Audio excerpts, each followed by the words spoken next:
आयुष्यात सगळं काही ठीक होईपर्यंत सगळं काही संपलेलं असतं. आयुष्यात काही उरलेलं नसतं. पण आपण धीर सोडायचा नसतो. आपण पुढे पाऊल उचलायचं असतं.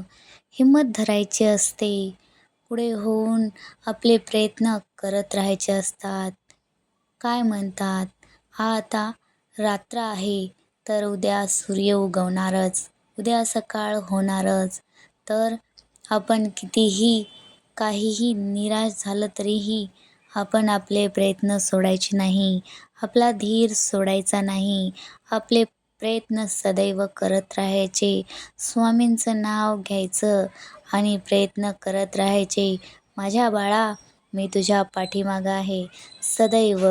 कधी निराश होऊ नकोस, कधी हताश होऊ नकोस. तू तुझे प्रयत्न करत जा. मी तुझ्या पाठीमागे आहे. तू एक पाऊल उचलशील, मी तुझे 10 पावलं पुढे जाण्यास मदत करेन. तर तू चिंता सोडून दे, मनातला ताण सोडून दे. तू कोणाचा विचार करू नकोस. लोक काय म्हणतील ह्याचा विचार करू नकोस. कारण लोकांचं कामच आहे बोलणं, निंदा करणं, त्यांना ताण देणं, त्यांना सतवणं. हे त्यांचे काम आहेत. तर आपण आपले कर्म करत राहायचे. चांगले कर्म करायचे. कोणाचे वाईट विचार मनात आणायचे नाही. आपण सदैव सत्कर्माने सत्कर्म करत राहायचे. कोणाचे वाईट विचार मनात आणायचे नाही आणि आपले प्रयत्न करत राहायचे. कोणाची कधी निंदा करायची नाही. त्याने म्हणल्यामुळे आपण कधी त्या वाटेवर चालायचे नाही. समोरच्याने केले म्हणून आपण कधीही करायचे नाही. मग आपल्यात आणि त्यात काय फरक असणार. त्यामुळे कधीच कोणाची बरोबरी करायची नाही.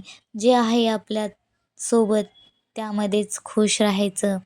कधीही चांगल्या माणसांची संगती धरायची. कधीही चांगले मित्र सोबत ठेवायचे.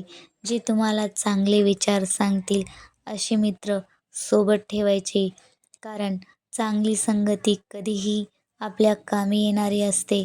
त्यामुळे चांगली संगती धरायची, चांगले विचार ऐकायचे आणि आपलं चालत राहायचं. आपले कर्म करत राहायचे. कोणाच्या व्यसनाला लागायचं नाही. वाईट व्यसन करायचं नाही. कारण यामुळे आपले घर बरबाद होईल.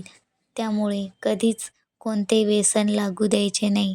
सत्कर्म करत राहायचे, सत्कर्माने राहायचे. कधीच वाईट वळणाला लागायचे नाही. चांगले कर्म करायचे हेच स्वामी सांगतात. तर माझ्या बाळा, तुला माझे विचार पटत असतील तर माझ्या चॅनलला सबस्क्राईब कर आणि कमेंटमध्ये श्री स्वामी समर्थ लिही आणि स्वामींचं नामस्मरण करत राहा.